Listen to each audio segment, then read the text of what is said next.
Dans cette vidéo, je vais parler pourquoi tu ne reçois pas le parler en langue. Qu'est-ce qui bloque le parler en langue? Ou qu'est-ce qui fait que quand tu pries, les personnes ne reçoivent pas le parler en langue?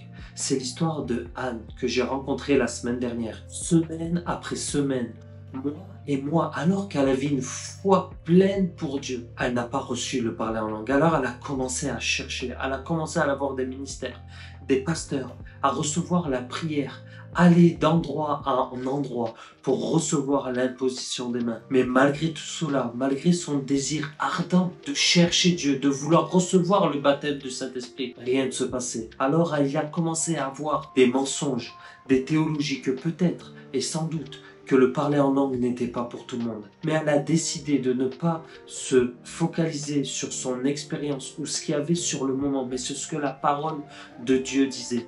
Jusqu'à arriver à un moment où je la rencontre et que je lui explique ces 4 barrières qui permettent pas que le Saint-Esprit descende alors que c'est son profond désir. Au plus profond de lui, il veut nous immerger. Il veut qu'on parle la langue de l'Esprit. Et à la suite de lui avoir parlé ces 4 barrières, j'ai prié pour elle. Et vous savez ce qui s'est passé? Je vous raconterai le témoignage à la fin de cette vidéo. Mais il s'est passé une action puissante de Dieu dans sa vie. Et je vous expliquerai comment ça s'est passé. Donc je m'appelle Luka Banovic et à la fin de cette vidéo, vous verrez que je vous offrirai une fiche à télécharger pour pouvoir recevoir le parler en langue. Aussi également, le désir de mon cœur, c'est d'enseigner des principes bibliques, pratiques sur le surnaturel, pas juste d'une manière théorique, mais d'une manière pratique pour qu'à votre tour, vous puissiez vivre. Donc vous verrez qu'il y a des formations gratuites que vous pouvez vous procurer si vous avez ce désir d'aller plus loin avec Jésus, notamment l'extrait de mon livre Prier dans la rue et l'école Amour plus puissance que vous pourrez retrouver. Donc voici les 4 points appuyés sur la parole de Dieu et mon expérience qui vont vous permettre de recevoir le baptême du Saint-Esprit. Parfois, nous portons des fardeaux dans notre cœur qui nous empêchent de recevoir le baptême du Saint-Esprit. Donc le premier point, et qui n'est pas à négliger, qui paraît simple, mais c'est le lâcher-prise et le pardon. C'est pour cela qu'on va aller de suite dans la parole de Dieu. Matthieu 6, versets 14 à 15, qui dit « Si vous pardonnez aux gens leurs fautes, votre Père Céleste vous pardonnera à vous aussi. Mais si vous ne pardonnez pas aux gens, votre Père Céleste ne vous pardonnera pas non plus vos fautes. » Nous voyons dans ce verset, dans ce passage, que le fait de ne pas pardonner bloque des bénédictions spirituelles que le Père Céleste veut nous donner. Je vous rappelle que pour recevoir le don du Saint-Esprit, il y a une personne qui peut le donner. Et la Bible nous dit à qui demander. Au Père, il dit, vous qui êtes des mauvais parents, vous savez donner de bonnes choses à vos enfants. Moi qui est le Père, le Dieu de tous, je paraphrase. Si vous me demandez de bonnes choses, je ne vous les donnerai pas. Si vous me demanderez le don du Saint-Esprit, je vous le donnerai. Pourquoi je dis cela? Parce que le pardon est lié avec le lâcher-prise, même si les deux sont différents. Souvent, nous disons, Seigneur, je te donne ma vie. Seigneur, prends ma famille. Seigneur, prends mon travail. Seigneur, prends mes enfants. Seigneur, prends tout. Et au moment où Dieu vient prendre cela, vous tenez et vous ne lâchez pas prise. Dieu dit, mais je veux te libérer et que tu sois rempli totalement du Saint-Esprit.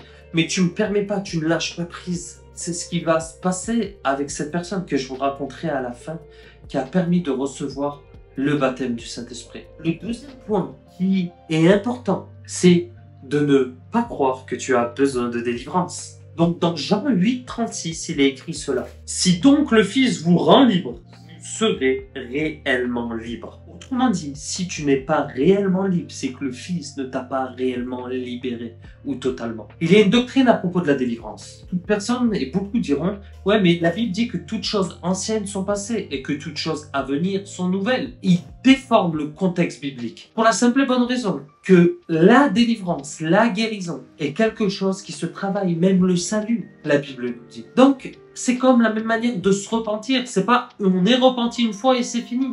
C'est un chemin, un processus où chaque jour nous allons passer par ces roues qui sont des roues et encore des roues. Et nous allons être à l'image de Dieu, de gloire en gloire et de victoire en victoire. Donc si tu fais partie de ces personnes qui ne croient pas à la délivrance ou qui ne croient pas à la délivrance ou qui la délivrance, une fois que tu es sauvé, tu ne peux plus avoir de mauvais esprits ou être délivré et que tu ne parles pas en langue, il se peut, et que sûrement à 90%, que ce soit à cause de cela. Car tu n'acceptes pas ce que la Bible dit et spirituellement, tu ne peux pas recevoir cette bénédiction spirituelle. Le troisième point, Et celui-ci est très peu prêché. C'est tu n'as pas accepté l'évangile complètement. La plupart des personnes qui prêchent l'évangile le prêchent en partie. Jésus t'aime. Si tu donnes ta vie à Jésus, tu seras sauvé. Erreur, mensonge. Jésus t'aime.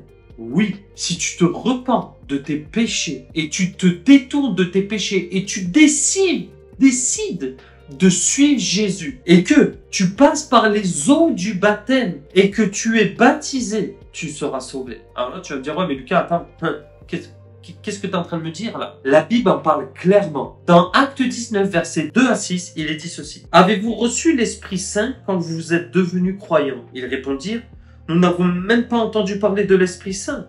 Il dit, quel baptême avez-vous donc reçu? Ils répondirent, le baptême de Jean. Paul dit, mais Jean a baptisé d'un baptême de repentance.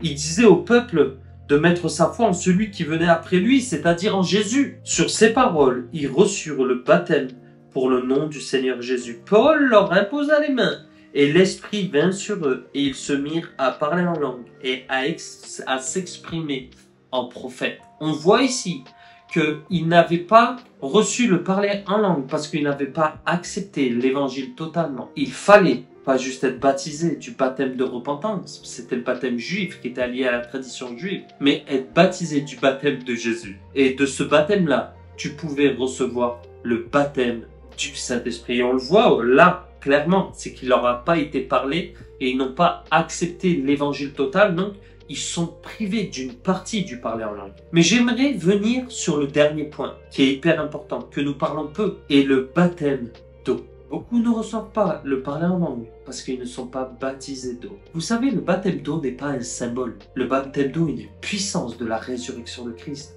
Quand tu te fais baptiser, l'homme ancien reste dans l'eau et l'homme nouveau ressuscite. L'homme ancien, c'est dans lequel Satan pouvait avoir des liens. L'homme nouveau, il ne peut pas être lié à Satan car il est né d'en haut. Mais la plupart d'entre nous vivons entre l'homme ancien et l'homme nouveau. Nous revenons et nous voulons toujours traiter avec l'homme ancien que nous étions au lieu de traiter avec l'homme nouveau.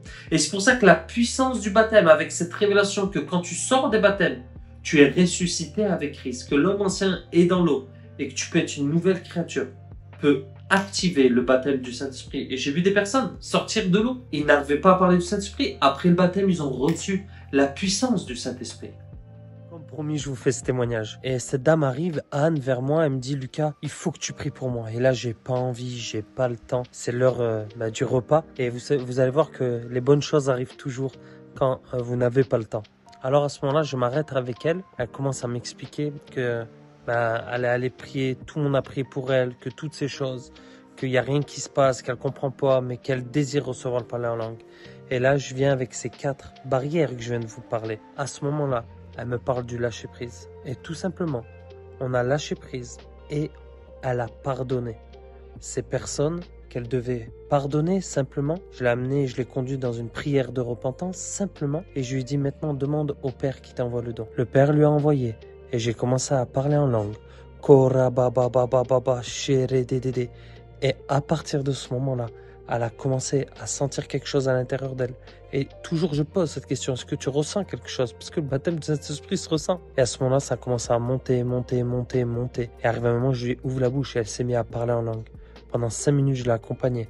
Et après, je l'ai laissée littéralement continuer à faire cela. Et elle se retrouvait au milieu de la place avec 500 personnes autour d'elle. Et elle a continué à parler en langue et elle était totalement libre. Donc voilà les 4 points. Le premier point, c'est lâcher prise. Le deuxième point, c'est reconnaître le besoin de délivrance pour être réellement libre par Jésus. Le troisième point, c'est entendre et recevoir l'évangile complet, notamment sur la puissance du Saint-Esprit. Et le quatrième point, c'est s'engager dans les eaux du baptême comme étape de foi pour recevoir le don du Saint-Esprit. Donc si vous avez à cœur de marcher dans ces étapes et recevoir le parler en langue, vous pouvez retrouver la fiche gratuite juste en dessous dans le descriptif ou aller sur lucasbanovic.com et recevoir plein de ressources gratuites pour vous. Soyez bénis.